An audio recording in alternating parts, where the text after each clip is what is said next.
Here are the most important things of the new Season 5 in Overwatch 2. Let's start off with a minor buff on Junker Queen. Her ultimate cost increased by 15%. I feel like it's a lot less than it should be, as she will build out her ultimate super fast regardless, as well as the temporary health reduced from 200 to 150 from her commanding shout. Junker Queen still is going to be really dominant and will destroy her competition when it comes to favorable maps for her. Roadhog now amplifies healing received by 50% for 2.5 seconds after finishing Take a Breather. This is essentially an Ana nade after you've chugged your thingy. It feels like they are making him a little bit tankier than he was before, but one Ana player on the enemy team can literally destroy your plans, dreams and aspirations. Hog is still a very bad character and still no one would play him. Cassidy is when all the fun begins. No longer has a maximum projectile travel range of 10 meters. You can actually dodge it with Symmetro Teleporter, you can actually outrun it if you have that ability on the character, or you can outblink it on Tracer. But stuck targets are slowed by 30%, and now they are affected by hindered status effect, which is not allowing them to use their momentum. I will leave a link in the description of the Stylosa video where he literally shows and explains and limit tests everything that comes with that. TLDR, if you don't want to watch the video, almost every single character is going to be messed up by this, and Cassidy is my favorite character. I would absolutely love to try this in games. So you are a Pharah player, you will not be able to use the jump after you get stuck. You are a monkey, you will not be able to jump away. You are a wrecking ball, you will not be able to use your hook. You are literally every single character. You are Tracer, you will not be able to use both your blinks and recall. GG's. Hanzo. Sonic Arrow. Impact sound effect now plays for enemies. It's going to be a little bit more obvious than Hanzo shot his arrow. It's not like Sova from Valorant where you literally have the big waves that's showing you where it is. So you will have a thing on impact, so it's like and now that's it. As well as they have reduced the damage by 5, which will allow Mei and Reaper to stay alive after a headshot. But as we will see later, that's such a small change that literally will not do anything against Hanzo, as he still will dominate his competition. Mei. This is super duper interesting. Again, I highly advise you to check out the Stylosa video where he literally explains and shows everything. But here, the damage is going to be super duper bad, but it has sort of like effect where you left click for some time and then you can actually use the effect that was building up to use your right click to like pop an enemy, which is super nice. So yeah, primary fire impacts now build up a slowing effect that sticks to an enemy target for 1.5 seconds. So you press your left click for 1.5 seconds and then you press your secondary fire that can detonate this new slow effect, dealing additional 40 damage.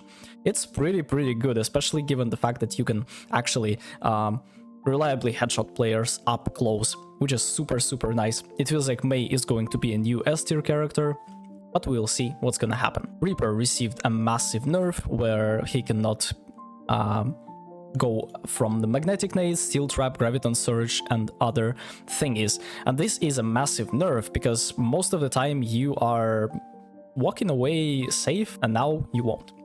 Tracer. Spread increased by 15%. I have no idea why would they need to nerf Tracer. This is a massive nerf. In Stylosa video he says that it's a buff, but he probably messed something up, as your spread will literally make you hit less bullets onto opponents that are mid to far range, and yeah, close range it doesn't really matter. Widowmaker is a massive one where you will not be able to stand on those long points and headshot everyone from a one shot, and it was a massive problem. Community was crying about it all the time, and now they finally found a nerf for that.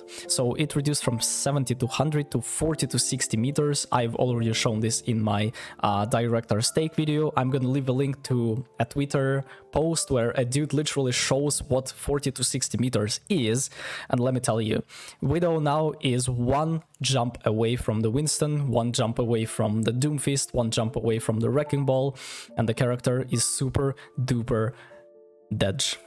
LifeWeaver, super a lot of changes, but honestly they are pretty bad, and the character was standing at 41% win rate, and now it's gonna be 47, 48.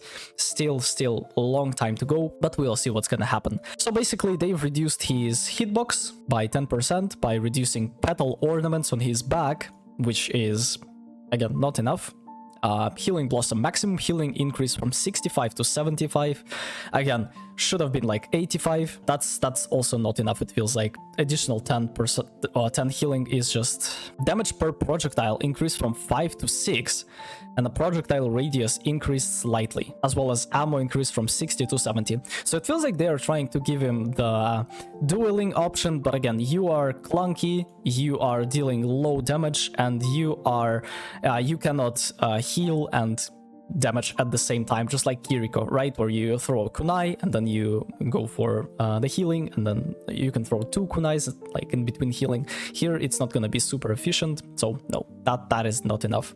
That is enough to be a balanced character, like 47%, but nah, I don't believe in that. Pedal platform. Walkable area increased by 15%, and area to trigger lift now shrinks from a radius 2 to 0.75 meters after the initial placement. So basically you have to step right in the center to really activate it, which is really nice, because sometimes you would step onto the ledge, onto the edge of the pedal platform, and it will activate, which was super duper stupid. Life Grip. Cooldown reduced from 20 to 16, which is massive. That's a giga buff, and now heals the target ally for 50 health. This can actually resurrect the LifeWeaver. So if you would look at those changes, they are pretty mediocre. This one is a massive one. And the Tree of Life ultimate cost increased by 8% just to like justify the 10 healing as well as the damage. So in terms of bug fixes, I read all of that, but they are all bad.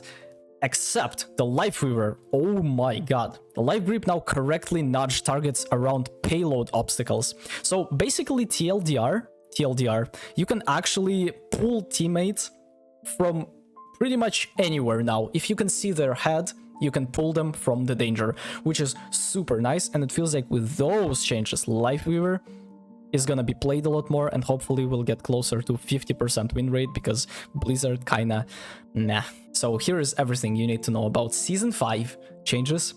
See you in the next one. Take care.